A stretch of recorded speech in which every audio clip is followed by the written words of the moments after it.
want to mention, so. Yeah. You're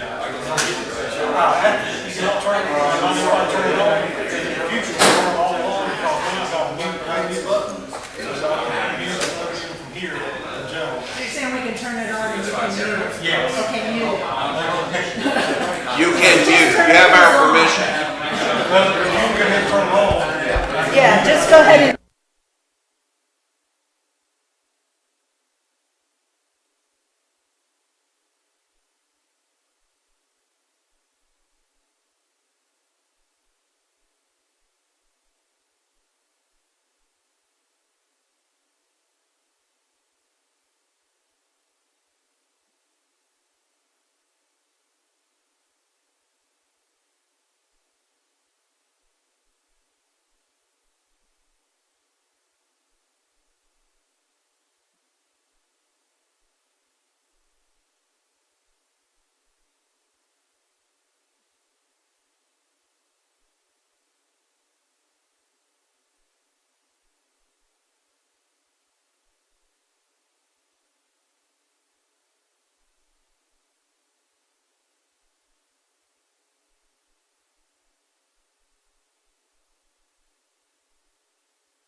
Thank you, Mayor. Okay, you're Okay, good. it's 2 o'clock. We're bringing the meeting to order. Do I hear a motion to adopt the agenda? So moved. Second. Wendell first, Widener second. You got it right. Any discussion? All in favor of the adoption of the agenda, say aye. Aye. Okay, we're going into old business, and it's regarding the Buckeye Lake water reservoir and the repair to the gate, and we have a budget amendment to that. And Robert, would you like to address everything? Thank you, Mayor. As y'all know, we started the lake project a month ago, and through the project, we've had some change orders that came out from the structural engineer through some Army Corps regulations. The fountain ring has been up here since early May. Working on the project, they agreed to stay and finish out the project through all the change orders, and that's where we end up with the budget amendment. I think before we get to that, I have a pretty good honor today of getting to introduce somebody that y'all have heard about. A lot of us have met him, and we're glad he's here. And they're going to talk to us a little bit about the project, and Ty had some stuff he wanted to say, but Ty Brown from the Fountain Ring. And also, You come on up. Tim Ferris, the owner of the Fountain Ring. And for all of this, Ty is the gentleman that was stuck in the gate. So we're very happy to have him here. Probably not as much as he did. Folks, we're coming to an end on the project here, the majority of the project, and it'll be, the opportunity for us to come back in years to come to do, scheduled maintenance or inspection on it. But as we're leaving, it's a unique project to be walking away from. I mean, we do a lot of stuff all over the world. A lot of tasks are much more dangerous than working on a gate in the middle of the mountains. And So we thought. So we thought. And none have hit me as hard as this one hit me in many ways, right? So dating all the way back to November, being stuck on a gate and having your community rally together and everybody to support me and get me out of that gate, I can't thank you guys enough. It's you have an incredible town and incredible community. As far as the project goes, it's been an honor to be your contractor and to repair that gate. Having the history that we have with you, and then to come back and install a system that we have put a lot of effort and thought and planning into. It's nice to have full circle and come back to a place of operation, and everybody's safe and happy and in good spirits. So, again, just thank you. It's been an absolute pleasure dining in your restaurants with Fred's and communicating with Fire Chief and his crew and Tim and a few others I met. Look forward to the next opportunity to come back. We'll probably be out of here midday tomorrow or so. And Absolutely a true definition of hospitality. Thank you all. Well, thank you.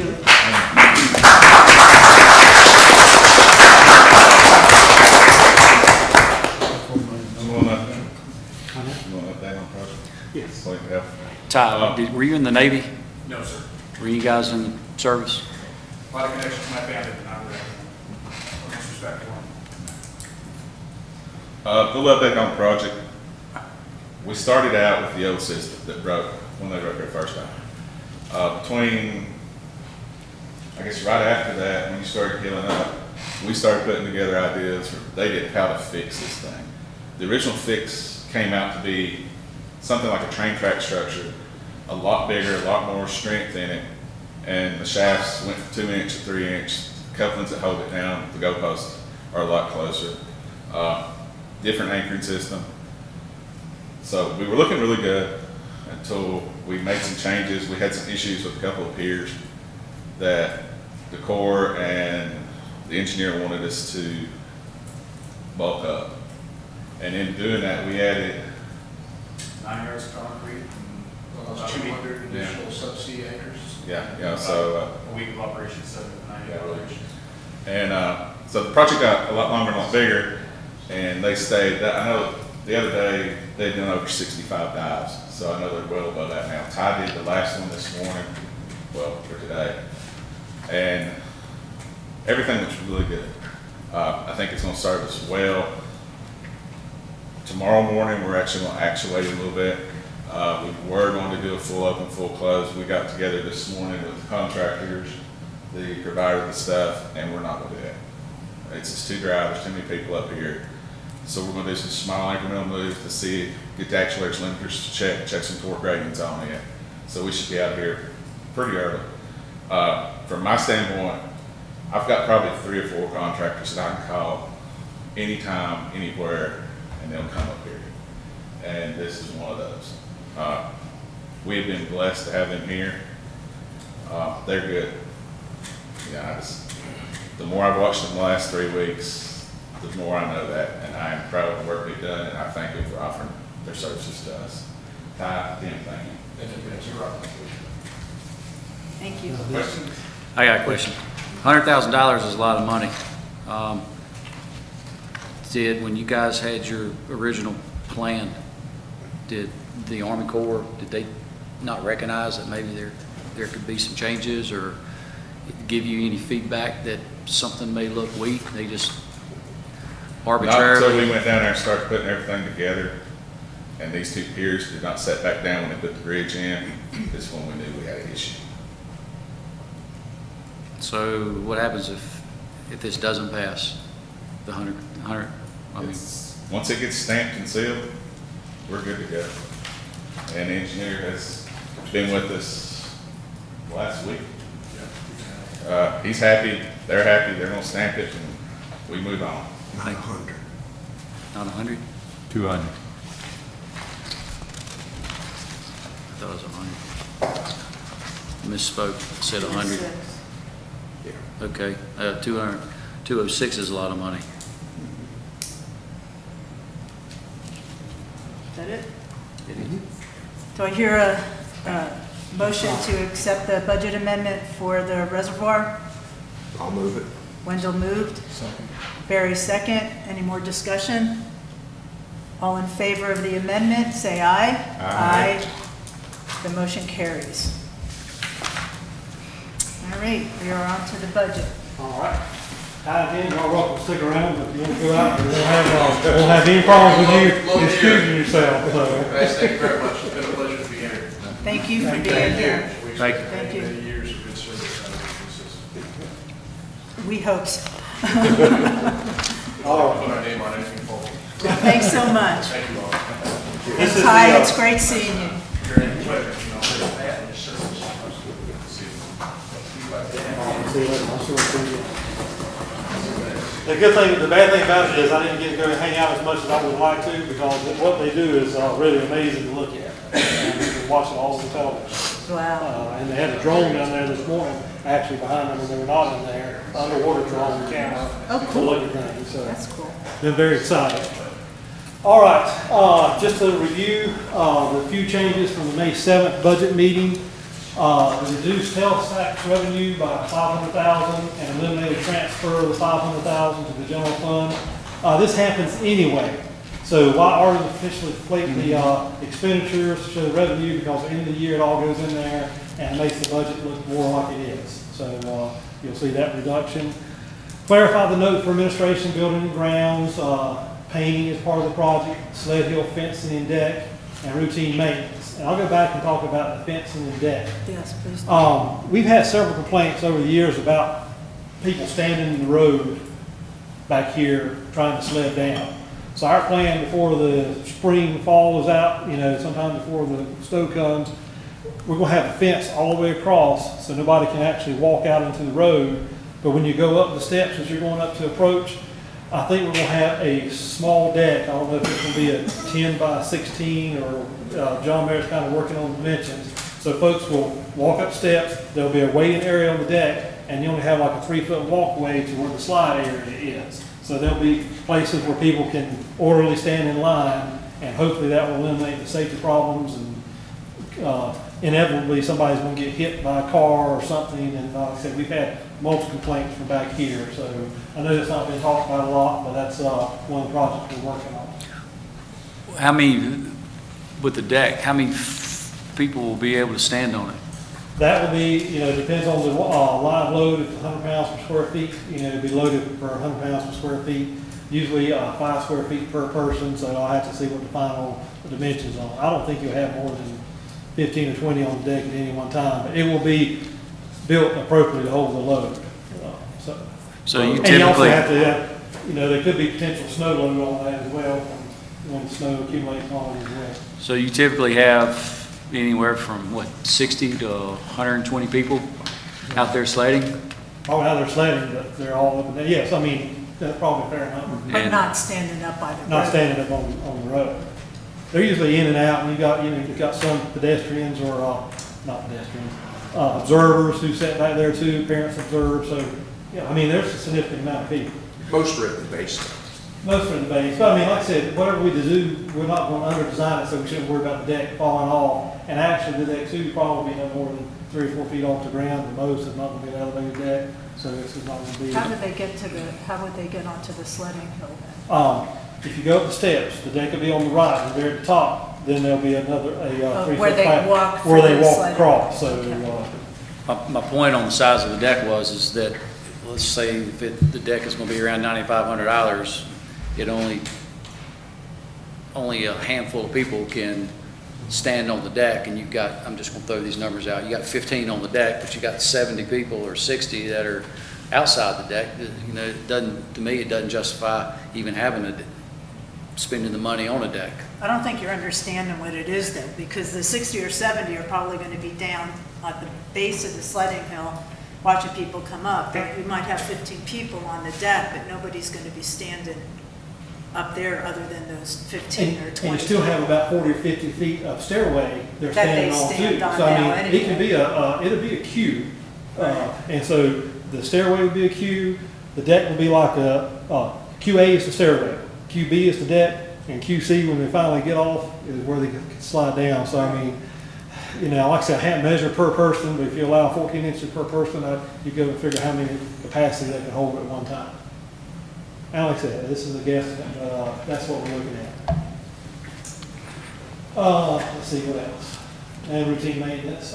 We took out design work for public safety building and put that in 2024 because that's still a ways out, so we thought we could hold off on the design of that building. You'll see it in capital improvement, so it's pushed out 2024, but we're estimating the price $100,000 in 2024, not 80. Okay. Clarified, note to repair, maintenance, and public works. There's some door panels that need replacing at $20,000.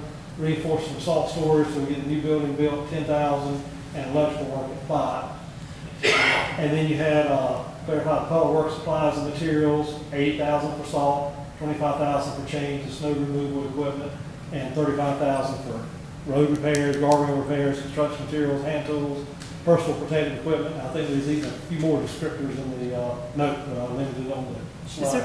Is there a schedule for the road repairs? We're still waiting on the August thing for the road repairs, unless you're talking about this gravel. So what do you? Yeah, well, like where you actually need to repair roads or paved roads or just from weather and falling down and. We're working on some patches this week, we'll work on some more next week. Like the large payment stuff, I'm meeting with those engineers next Tuesday or Wednesday, I can't remember. Okay. And they actually will come out and start doing some field site work for payment. What about the gravel roads that have the potholes that you can fix that won't become a pothole a week later? Probably, I'm gonna try to I've got one grader here, the other one's still in the shop, getting the paint work done to it. So the one will be out next week, I'll put the other one out as soon as I get here, and we'll stabilize as needed Okay. as we go through and see where we are. Well, that's been ongoing. I know you did rain. Thank you. Yeah, it washed a bunch of it out Saturday that we just put back in last week, Yeah, so that's a problem. it's just, That's why some of the roads that have potholes are just gonna have potholes because the springs underneath them are just grabbing that. you know, it's just what it is. Yeah, It's just it a is what maintenance it is, issue. it's right. And we're gonna try, when I get the other grader back, we'll be a little bit ahead of the game, but right now, you know, once I get the grader back, it'll be the dust. When are you expecting that? He told us 2 weeks, Okay. so they've had it for a month and a half. What? We still have So another they're grader. gonna have it in 2 weeks I'm after supposed to having have, it. they've had it a month and a half, and I'm supposed to get it in 2 weeks. So you don't know when you're getting it back? I hope in 2 weeks. Okay. Great. Just gonna hold on that one. Yeah. All right, what I've got up here now is just kind of a summary of, that's where the general fund started out on April 17th, May 7th after a few cuts, and then May 24th after the adjustment I mentioned just a few minutes ago. Utility fund is pretty much static. It had an increase for data processing. Sanitation fund, same thing, data processing. And 911 emergency telephone system, the same thing. So those are kind of a summary of how the numbers look. On the 911 system, are we getting any money from the state on that? All this is 911 fund, so this is not tax money. Great. Well, it's not Beach Mountain tax. Right, right. So always clarify that. Yeah. Everybody is, so. All right, now the So why didn't- next big item I wanted to talk about today is health insurance. Council's been contacted by several people, citizens, and it's been a hot topic. So at the direction of the consensus of council, earlier on in the proposal, we were saying the employee would pay these amounts. The individual would pay nothing, the employee child would pay 54, the category of employee spouse would be 71, and the employee family would be 127. The town's portion is in this column, and now the proposal is that effective July 1, employee child goes to 100, employee spouse goes to 100, and employee family goes to 200. Additional paid by the employee for the child will be additional $46 a month. Additional by the spouse will be $29. Additional family costs will be $73. And then you take it all the way across, you see the different monies generated by these increases. So the employees will be paying another $16,000 approximately annually for insurance. That's just for their premium, that's not counting the cost they have to spend when they go, it's just for their premium. So I don't know if you have any questions, comments? Do you want to vote on that, or do we just wait until, you want a consensus or a vote or? I would think I would like to get a vote on it either today or on June 11th. I think we need a separate vote as opposed just to approve the budget, because this is not really Right. reflecting per se. I mean, the total dollar amount is, but it doesn't say this in the budget ordinance. So if you want to vote today, that would be fine. Do you guys want to wait till June, or would you rather vote today? All right, do I hear a motion to? Well, first of all, let's get a consensus on the premium. Well, I think it's a move in the right direction if the percentages are right. And as I've stated, I'd like to consider to see that rise over the years. But I agree that it's a step in the right direction, at least minimally begins to meet what I believe we pledged to the taxpayers. So it is a solid first step, whether it's belated or not. I agree. I will make one more comment.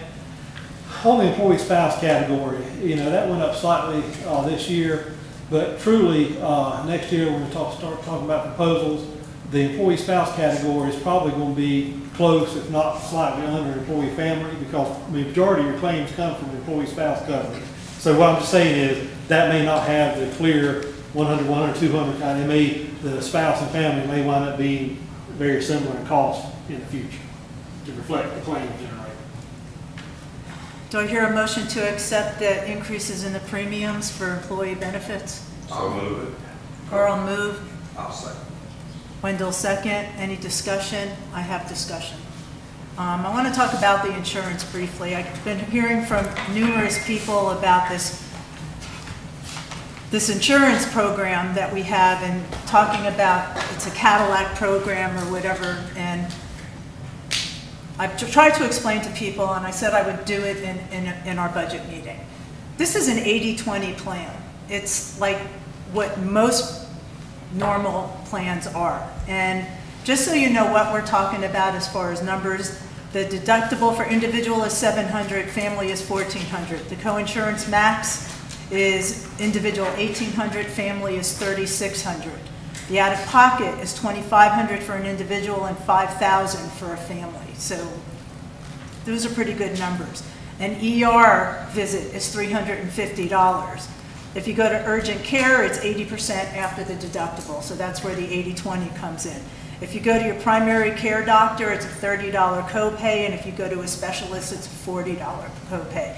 These are normal insurance things that are going on. Wellness and preventive visits are 100% waived. I have insurance, that's how mine works. You go to a chiropractic office, it's $40. So it's not like, we're just given all of these great deals when it comes to insurance. I know that most people in the workplace who are looking for jobs, your benefit package is a huge part of whether you're going to take a job or not. This is a fair insurance. It's obviously better than what we had last year, and it's a fair insurance. And I think that, if we're going to go ahead and increase the premiums and, increase them again over the next few years, that I just don't think that this is considered a Cadillac plan. I think it's a normal insurance plan for employees. So that's my discussion. Any other discussion? All in favor of the new premium, say aye. Aye. Any against, say nay. Nay. Motion carries. Okey dokey. Next. All right. This is just something that the old June 11th meeting, we talked about this time before last. Vacation leave, maximum accumulation. I'm going to read this and then tell you where the changes are in the personnel policy. This is not a change. Vacation leave may be accumulated without any applicable maximum until December 31st of each year. However, an employee departs from service, payment for accumulated vacation shall not exceed 25 days prorated. This is a change. It was 30, and it's not being adopted yet, but we're proposing it to be adopted on June 11th. Effective the first payroll in each calendar year, any employee with more than, used to be 30, anybody with more than 25 days shall have the excess accumulation removed so that only 25 days are carried forward to January 1st of the next calendar year. Employees are not eligible to receive pay for all vacation not taken. We want to make sure They're entitled to pay for all vacation not taken. Employees will be allowed to request in writing that they receive pay for up to 5 days of vacation leave annually as approved by the manager and within budget restraints. Employees must have 5 days remaining to receive any pay for vacation leave. So, we talked about early on, some employees wanted to cash in a week of vacation. Some of them want to do that so they can go on vacation the next week with it. That's fine. It also reduces the town liability in the future for payoff by paying that out and also rolling over more into retirement. And you see right here, employees may have the excess vacation leave. It actually does happen. It's mandatory over 25 days, prorated, shown in section 16, converted to sick leave. So anything over 25 days right before January, will, instead of 30, it used to be 30, so it used to be 240 hours, now it'll be 200 hours. I think, some employees will be very happy with this. Also it could be that, we may have an employee who gets upset. Maybe I grant 4 of these and then 1 month, we're running top month and I say no. I mean, there's always this case by case basis. But we will ask that, council consider approving this. And they must always have 5 days remaining. You can never have, if you cash in 5, you can't not have any time remaining. You have to have time on the books. So this is kind of a way of reducing the town's liability while providing the employees another small added benefit. Now, when you say reducing the town's liability, can you explain that? I'll give you an example. When I was in Columbus, North Carolina, our police chief became the sheriff's deputy, and we lost 5 police officers all at one time. We had to hire a new chief and 1 policeman. The whole force was gone, which was kind of traumatic, but we paid out almost $20,000 in vacation leave. So that's a mass example, but anytime too, if you have 55 employees, you reduce your vacation payout by 5 days a year. That's a lot. I don't have the exact figure, but I could get that. That's a lot of money every year the town is not carrying on liability for paying out vacation.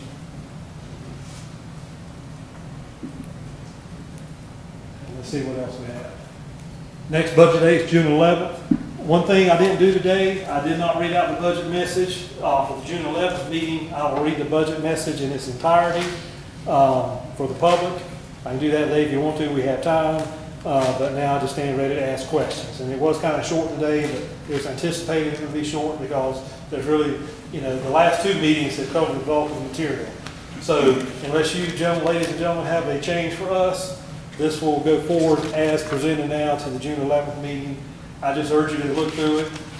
I spent last week, Steve and I, we looked through, trying to correct typos and that kind of thing, and small number changes from that point. But at this time, Mayor will stand ready to answer any questions you might Does have. anybody have any questions from the public? Opening it up. Just quick, what happened to the rec changes that were made last time? Those are going to be reflected in The rec changes, were reflected on the May 7th edition, so. correct, and that's the new one that's going to be posted after That's this. the one's going to be meeting. posted. And because of the holiday, I don't want to promise it may be Tuesday or Wednesday before it gets online. I'm not sure if Steve has, I think we've got a hard copy out there, so there's a hard copy if you want to look at it today. It's a Anybody? suggestion, it doesn't have anything to do with the budget per se, but the last slide you had up about the paying out of leave time. At FPL, they had a thing that could be paid out, but it could be paid out, but on a deferred basis up to 6 months later, Okay. allowing the town to budget. The budget for it. Where that expenditure might take place. It's something to maybe think about. You're not taking anything away. It'll be paid out. It just may not be paid out when you leave. It may be paid out in In later. installments. So what prompted that? Well, a lot prompted it was the employees came to me and said they'd like to cash in a week of vacation. I mean, I'm not trying to be serious, but that's where it came up. And I've been familiar with this in other towns. One town implemented this early on in my career. I was not the manager, but they also made it mandatory that employees had to take at least 5 days of vacation. Because they've got some employees who never, now that's not part of this, but I have seen towns do a combination where they would reduce the hours going to sick time, reduce the hours of vacation, convert it to sick time, also make it mandatory that people take at least, I'll give you an example. We had a electrical foreman, I worked for Electricity, and he had worked there for 26 years. He had never taken a day of vacation in 26 years. if I have, you know, but when they, yeah, can you imagine that? And I had No, I weekends can't on. imagine that. So anyway, that's really what prompted it. Do we have any in that particular situation? I don't think so. I think all our people take a few days here and Well, we've there. been under the 240 thing for several years, so it takes care of itself. Yeah. What have you done? Under the 240 hours. Oh, okay. Instead of- Defer. It's been. Limiting the amount of time you can carry. Right, Yeah. That's, no, we don't have anything set. It takes it from 6 weeks to 5 weeks. right, right. Yeah. right. Okay. Anybody else want to say anything? Okay, well, do I hear a motion to adjourn? I got just a statement. If we have any retired military folks in here, thank you for your service to our country. I agree. Perfect weekend for that. Yes, it is. Okay, do I hear a motion to adjourn? I'll move it. Second. Wendell moved, Widener second, all in favor?